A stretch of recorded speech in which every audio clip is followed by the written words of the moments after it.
ओम परमात्मने नमः। अर्जुन, विराट रूप भगवान की जिस विलक्षणता को देखकर चकित हुए, उसका वर्णन आगे के 3 श्लोकों में करते हुए भगवान की स्तुति करते हैं। पश्यामि देवांस्तव देवदेहे सर्वांस्तथा भूत विशेष संगान् ब्रह्माणमीशं कमलासनस्थं ऋषीश्च सर्वानुरंगांश्च दिव्यान्। पश्यामि देवास्तत देवदेहे सर्वांतस्तथा भूत विशेष संघान। अर्जुन की भगवत प्रदत्त दिव्य दृष्टि इतनी विलक्षण है कि उसको देवलोक भी अपने सामने दिख रहे हैं। इतना ही नहीं, उनको सबकी सब त्रिलोकी दिख रही है। केवल त्रिलोकी ही नहीं, प्रत्युत त्रिलोकी के उत्पादक ब्रह्मा, पालक विष्णु और संहारक महेश भी दिख रहे हैं। अतः अर्जुन वर्णन करते हैं कि मैं संपूर्ण देवों को, प्राणियों के समुदायों को और ब्रह्मा तथा शंकर को देख रहा हूं। तो ब्रह्मांडमीशम कमलासनस्थम, अर्जुन कहते हैं कि मैं कमल के ऊपर स्थित ब्रह्मा जी को देखता हूं। इससे सिद्ध होता है कि अर्जुन कमल के नाल को और नाल के उद्गम स्थान अर्थात मूल आधार भगवान विष्णु को, जो शेष सैया पर सोए हुए हैं, भी देख रहे हैं।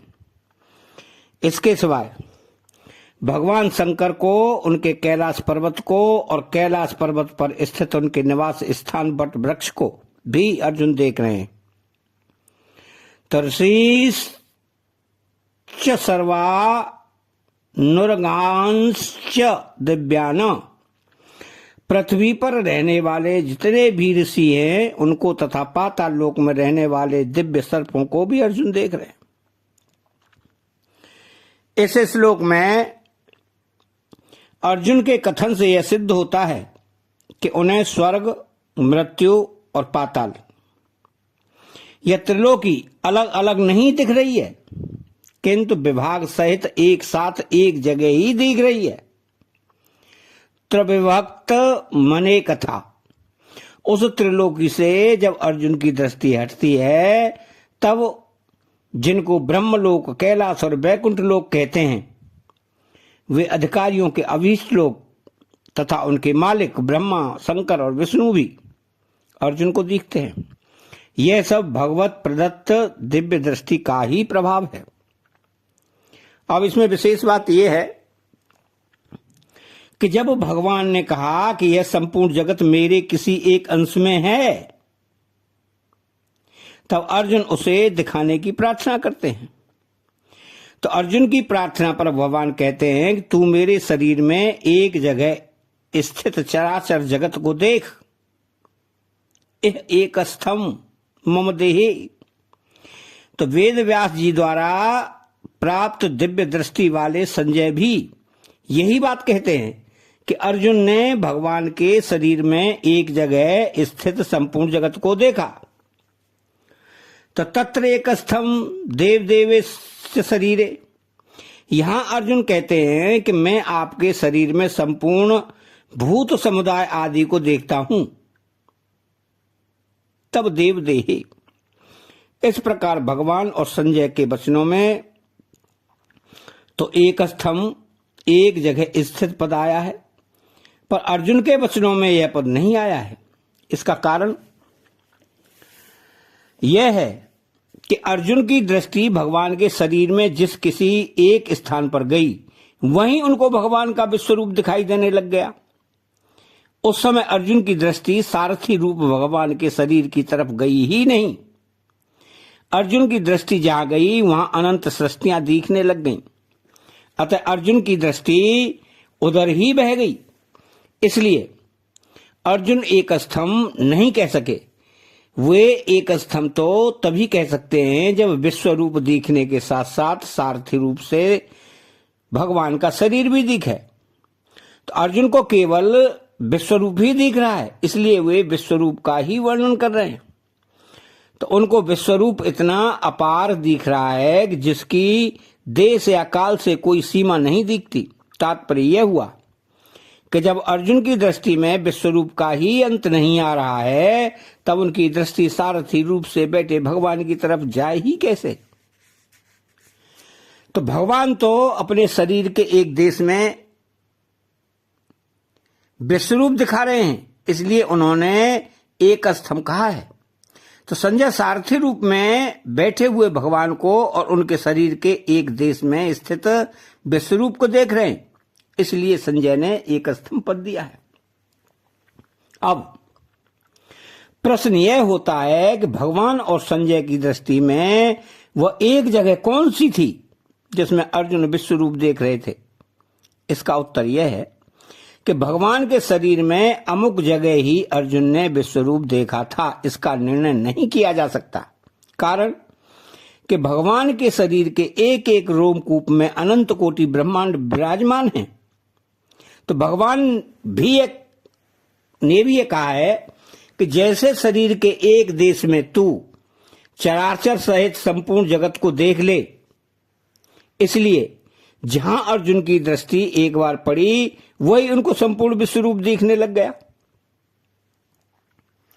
अब इसके परिशिष्टि भाव में जाया जाए तो अर्जुन भगवान के विराट रूप में देवता, प्राणी, ब्रह्मा जी, विष्णु, शंकर जी, ऋषि, नाग, इन सब का समूह देखते हैं। तात्पर्य है कि अर्जुन मृत्यु लोक में बैठे हुए ही देवलोक, ब्रह्मलोक और वैकुंठ और कैलाश और नागलोक आदि लोग देख रहे हैं। अतः जो कुछ भी कहने सुनने में आता है वह सब का सब भगवान के एक अंश में स्थित है। भगवान साकार हों या निराकार हों, बड़े से बड़े हों या छोटे से छोटे हों, उनका अनंतपना नहीं मिटता। तो संपूर्ण सृष्टि उनसे ही उत्पन्न होती है, उनमें ही रहती है और उनमें ही लीन हो जाती है, पर वे वैसे वैसे ही रहते हैं। तो अनेक बाहूदर वक्त्र नेत्रम पश्यामि त्वां सर्व तो अनंत रूपम नान्तं न मध्यम न पुनस्तवादिं पश्यामि विश्वेश्वरं विश्वरूप। अर्थात विश्वरूप विश्वेश्वर, इन दो संबोधनों का तात्पर्य है कि मेरे को जो कुछ भी दिख रहा है वह सब आप ही हैं और इस विश्व के मालिक भी आप ही हैं। सांसारिक मनुष्यों के शरीर तो जड़ होते हैं, उनमें शरीर ही चेतन होता है, परंतु आपके विराट रूप में शरीर और शरीर ये दो विभाग नहीं हैं। विराट रूप में शरीर और शरीर रूप से एक आप ही हैं, इसलिए विराट रूप में सब कुछ चिन्मय ही चिन्मय है। तात्पर्य यह हुआ कि अर्जुन विश्वरूप संबोधन देकर यह कह रहे हैं कि आप ही शरीर हैं और विश्वेश्वर संबोधन देकर यह कह रहे हैं कि आप ही शरीर के मालिक हैं। तो अनेक बाहु दरवक्त्र नेत्रम, मैं आपके हाथों की तरफ देखता हूं तो आपके हाथ भी अनेक हैं। आपके पेट भी की तरफ देखता हूं तो पेट भी अनेक हैं। आपके मुख की तरफ देखता हूं तो मुख भी अनेक हैं और आपके नेत्रों की तरफ देखता हूं तो नेत्र भी अनेक हैं। तात्पर्य यह है कि आपके हाथों, पेटों, मुखों और नेत्रों का कोई अंत नहीं है, सब के सब अनंत हैं। तो पश्यामि त्वां सर्वतो अनंत रूपम, आप देश, काल, वस्तु, व्यक्ति, पदार्थ आदि के रूप में चारों तरफ अनंत ही अनंत दिखाई दे रहे हैं। तो नान्तम न मध्यम न पुनस्तवादिम, आपका कहां अंत है इसका भी पता नहीं, आपका कहां मध्य है इसका भी पता नहीं, और आपका कहां आदि है इसका भी पता नहीं। तो सबसे पहले नान्तम कहने का तात्पर्य मालूम देता है कि जब कोई किसी को देखता है तब सबसे पहले उसकी दृष्टि उस वस्तु की सीमा पर जाती है कि वह कहां तक है। जैसे किसी पुस्तक को देखने पर सबसे पहले उसकी सीमा पर दृष्टि जाती है कि पुस्तक की लंबाई चौड़ाई कितनी है, ऐसे ही भगवान के विराट रूप को देखने पर अर्जुन की दृष्टि सबसे पहले उसकी सीमा अंत की ओर गई। तो जब अर्जुन को उसका अंत नहीं दिखा तब उनकी दृष्टि मध्य भाग पर गई, फिर आदि आरंभ की तरफ दृष्टि गई, पर कहीं भी विराट स्वरूप का अंत, मध्य और आदि का पता नहीं लगा। इसलिए इस श्लोक में नान्तम न मध्यम न पुनस्तवादिम यह क्रम रखा गया है। यहां भगवान के विराट रूप की अनंतता का वर्णन हुआ है। भगवान के एक अंश में भी अनंतता है। जैसे स्याही में किस जगह कौन सी लिपि नहीं है, सोने में किस जगह कौन सा गहना नहीं है, ऐसे ही भगवान में क्या नहीं है, अर्थात भगवान में स्वाभाविक ही सब कुछ है। तो किरीटिन्नम गदिनम चक्रिणम च तेजोराशिम सर्वतो दीप्तिमन्तम पश्यामि त्वाम पुनर्निरीक्ष्यम समन्ताद्दीप्तानलकार्कयुद्धितम प्रमेयम। अर्थात किरीटिनम गदिनम चक्रिणम च, आपको मैं किरीट, गदा और चक्र धारण किए हुए देख रहा हूं। यहां च पद से शंख और पद्म को भी ले लेना चाहिए। इसका तात्पर्य ऐसा मालूम देता है कि अर्जुन को विश्व रूप में भगवान विष्णु का चतुर्भुज रूप भी दिख रहा है। तो तेज और राशिम, आप तेज की राशि हैं। मानो तेज का समूह अनंत तेज इकट्ठा हो गया है। इसका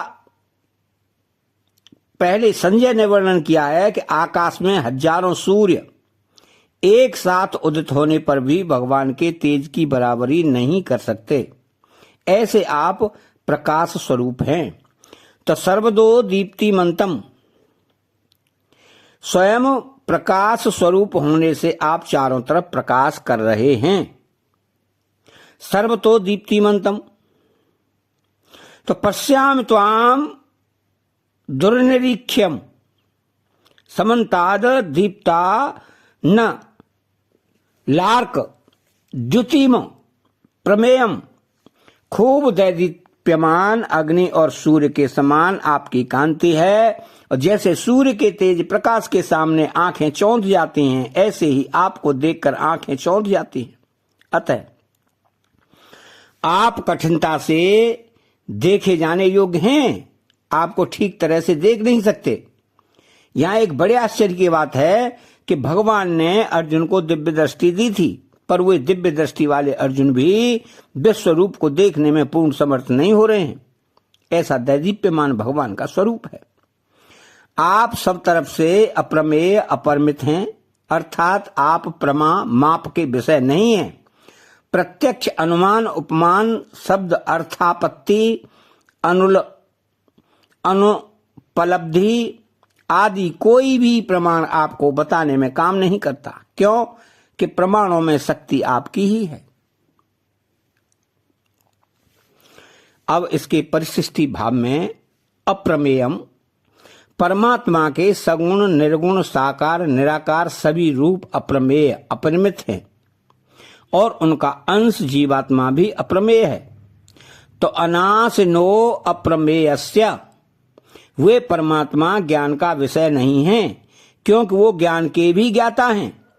तो वेदांत कृद्वे दविदेव चाहम दुर्निरीक्ष्यम, तो भगवान के द्वारा प्रदत्त दिव्य दृष्टि से भी अर्जुन भगवान के विराट रूप को देखने में पूरे समर्थ नहीं हो रहे।